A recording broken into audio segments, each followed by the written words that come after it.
आया है, अपने बच्चों के साथ खुशी का अनुभव कर। लेकिन कुंती ने एक बात कही कि मुझे खुशी सुखी नहीं चाहिए। बोले क्यों?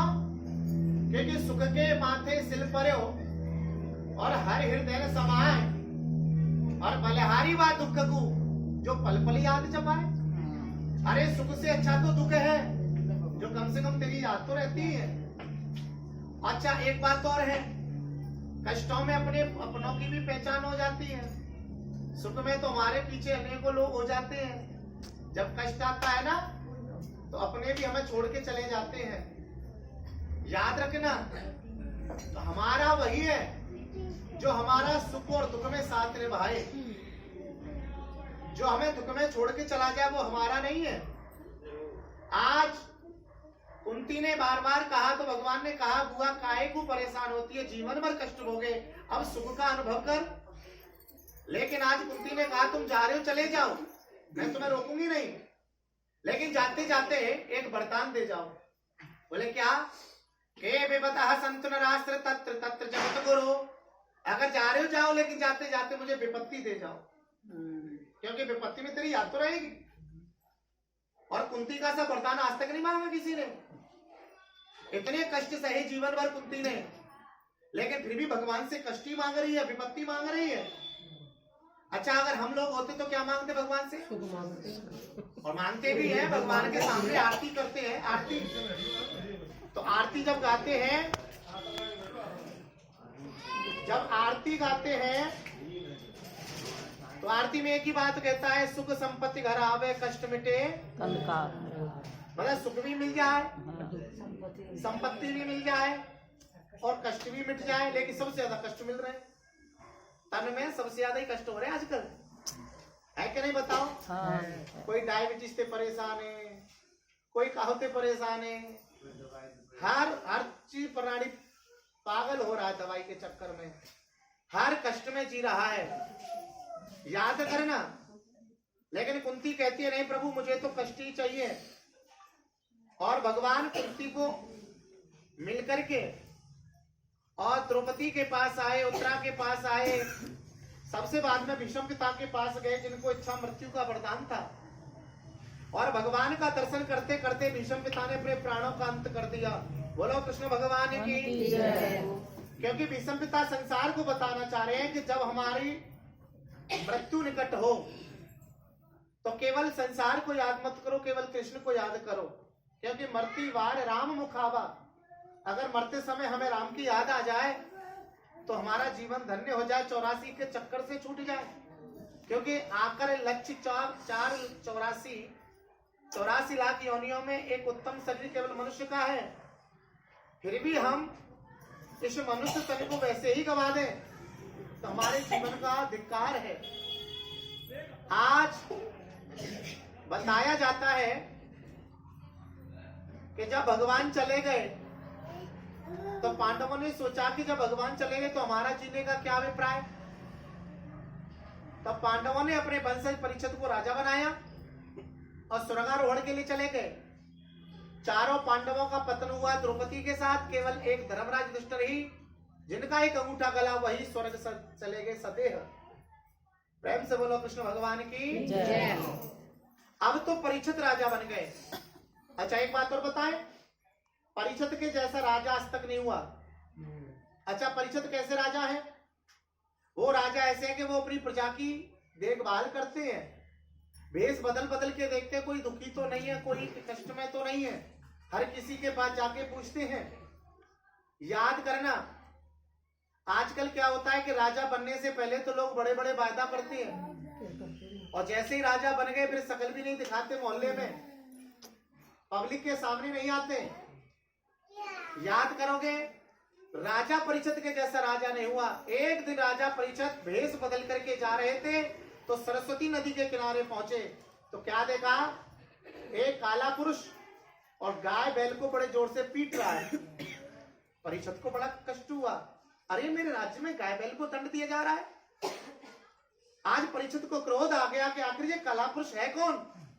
वो काला पुरुष कोई और नहीं, वो स्वयं कलयुग था। अब तो परीक्षित को क्रोध आ गया, और परीक्षित ने तलवार निकाली। अरे दुष्ट, तेरी इतनी हिम्मत कि मेरे राज्य में तू गाय बैल को दंड देगा। जैसे ही परीक्षित आए उस काले पुरुष के पास, अब वो काला पुरुष कलयुग जो है चरणों में गिर पड़ा, मुझे क्षमा करो क्षमा करो। और बताया जाता है कोई शरण में आ जाता है तो फिर उसे मारा नहीं जाता। परीक्षित ने कहा तू मेरी शरण में तो आ गया, मैं तुझे मारूंगा नहीं, लेकिन मेरे राज्य को छोड़ के चला जा। अब कलयुग ने कहा कहां जाऊं, कुछ स्थान दे दो महाराज। तो परीक्षित ने कहा कि द्यूतम पानम स्त्री सूनाम, जहां जुआ खेला जा रहा हो तू जाके वहां रहे, जहां सट्टा लगाया जा रहा हो वहां जाके तू रहे, जहां हिंसा हो रही हो वहां जाके तू रहे। जितने भी बुरे बुरे स्थान थे सब परीक्षित ने कलयुग को दे दिया। लेकिन कलयुग कहता है प्रभु मेरा परिवार बहुत बड़ा है, कोई अच्छा सा स्थान दे दो। तो कलयुग से कहा परीक्षित ने कि जा, जो अधर्म से कमाया हुआ सोना है तू स्वर्ण में जाके रहे। आज परीक्षित ने भी एक सोने का मुकुट पहन रखा था जो अधर्म का था, जो जरासंध से भीम छीन करके लाए थे। बड़ा सुंदर मुकुट था, आज उसने पहन रखा था। और जैसे ही कलयुग को यह वरदान मिला, तुरंत कलयुग परीक्षित के सोने के मुकुट में घुस गया जाके, और परीक्षित की बुद्धि को बिगाड़ दिया। कहते हैं ना, विनाश काले विपरीत बुद्धि। जिस प्राणी का विनाश होता है उस प्राणी की बुद्धि उल्टी हो जाती है साहब। उसको धर्म अधर्म लगने नहीं लगता, धर्म को धर्म मानता है, धर्म को धर्म मानता है। जिसकी बुद्धि खराब हो जाती है ना, उसको आगे पीछे कुछ नहीं दिखता। याद करना, जिससे हमारा जीना बर्बाद हो जाए, तन मन धन, नातेदार समझा रहे, रिश्तेदार समझा रहे, पत्नी समझा रही है, बच्चे समझा रहे हैं कि पिताजी दारू छोड़ दो बेकार है, फिर भी अद्वैत के पीता है। जब जिसको अपना मरना जीना ही नहीं आ रहा है तो उसकी बुद्धि में क्या है, कलयुग खोपड़ी में प्रवेश कर गया। आज बताया जाता है कि आज तक परीक्षित ने कोई शिकार नहीं खेला, पहली बार शिकार खेलने गया। सुबह से शाम हो गई, कोई शिकार नहीं मिला। आज उसको भूख लगी, प्यास लगी, और एक महात्मा थे समीक ऋषि के आश्रम में आ गए। महात्मा जी भजन कर रहे थे। जैसे ही महात्मा जी भजन कर रहे थे, परीक्षित ने आकर के कहा, हे महात्मन, समाधि को तोड़ दो, हमें भूख लगी है, प्यास लगी है, भोजन पानी का प्रबंध करो। लेकिन फिर भी महात्मा जी अपने समाधि में बैठे रहे। तो परीक्षित को क्रोध आ गया। उन्होंने अपने बाण से एक वहां पे मरा हुआ सर्प पड़ा था, उसको अपने बाण से उठाया और महात्मा जी के गले में डाल दिया। इस दृश्य को समीक ऋषि के चेला देख रहे थे। दौड़े दौड़े दौड़े दौड़े गए और समीक ऋषि के पुत्र श्रृंगी ऋषि के पास पहुंच गए और कहा, बेटा आज परीक्षित ने तेरे पिता के गले में मरा हुआ सर्प डाल दिया। श्रृंगी ऋषि को क्रोध आ गया, कौन ऐसा बेटा है जिसको पिता का अपमान हो जाए, उसको क्रोध ना आए। श्रृंगी ऋषि को क्रोध आया, उसने हाथ में जल लिया और श्राप दे दिया कि इति मर्यादा लगतम तच्छकौ सप्तमे हनि। ए परीक्षित, तूने मर्यादा का उल्लंघन किया है, आज तूने एक महात्मा का अपमान किया है।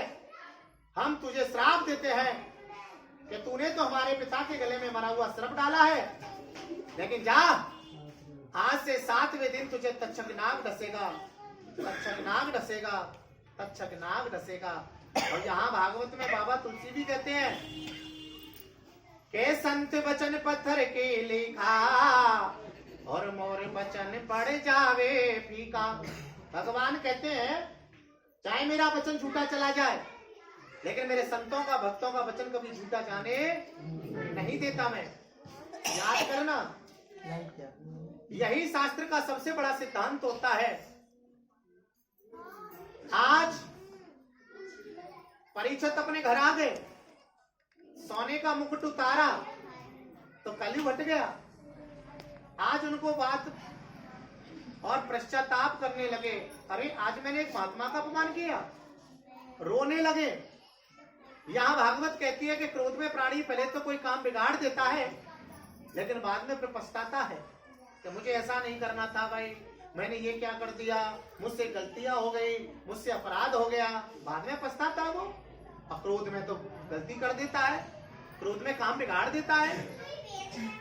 आज बेटा इन बच्चों को सामने करो बिना माइक के। बोलो कृष्ण भगवान की, बोलो श्री राम के राम, जय जय राम। बोलो अपमान किया वो मेरे दरवाजे आए हैं, चरणों में गिर पड़े, प्रभु मुझे क्षमा कर दो, मुझसे अपराध हो गया। लेकिन आज समीक महात्मा कहते हैं बेटा अब पछताए होत क्या, जब चिड़िया चुग गई अब पछताने से कुछ नहीं, अब जो होना था सो हो गया। बोले क्या हो गया? बोले तुझे श्राप लग गया, 7 दिन में तू मरने वाला है, अब 7 दिन में तू अपनी मृत्यु को सुधार ले। जैसे ही परीक्षित ने सुना, परीक्षित ने कहा प्रभु मुझ जैसे अपराधी को ऐसा ही दंड मिलना चाहिए। और आज परीक्षित ने अपने राजसी वस्त्रों को उतार दिया और चल पड़े गंगा के किनारे, अब वेद व्यासी के आश्रम में महाराज। अच्छा एक बात बताऊं, ये श्राप परीक्षित को नहीं लगा, ये श्राप हम सबको लगा है। हम सबकी जिंदगी 7 दिनों की है। कितने दिनों की है? 7 दिनों की। चाहे तो संडे मंडे ट्यूजडे कर लो, चाहे रविवार सोमवार मंगलवार कर लो, आखिर है ही 7 ही दिन। 8वां दिन है किसी के लिए? 7 दिन में ही प्राणी जन्म लेता है और 7 दिन में ही मरता है। लेकिन ये पता नहीं कि वो कौन से दिन मरने वाला है। क्यों? क्योंकि भागवत कहती है नहीं प्रत्यक्षते मृत्यु अस्तनवा कृतम अस्तनवा, ये मृत्यु कभी किसी का इंतजार नहीं करती है।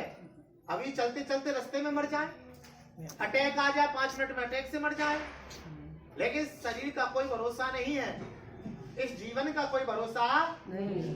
जन्म मृत्यु जरा व्याधि दुख दोषान दर्शनम, जिस प्राणी का जन्म होता है उस प्राणी की मृत्यु निश्चित है। वो अपने मन में घमंड में कुछ भी कहे, कितने भी कुकर्म कर ले, कितने भी उल्टे सीधे कर्म कर ले, कुछ भी कर ले महाराज, पैसे के बल में आकर के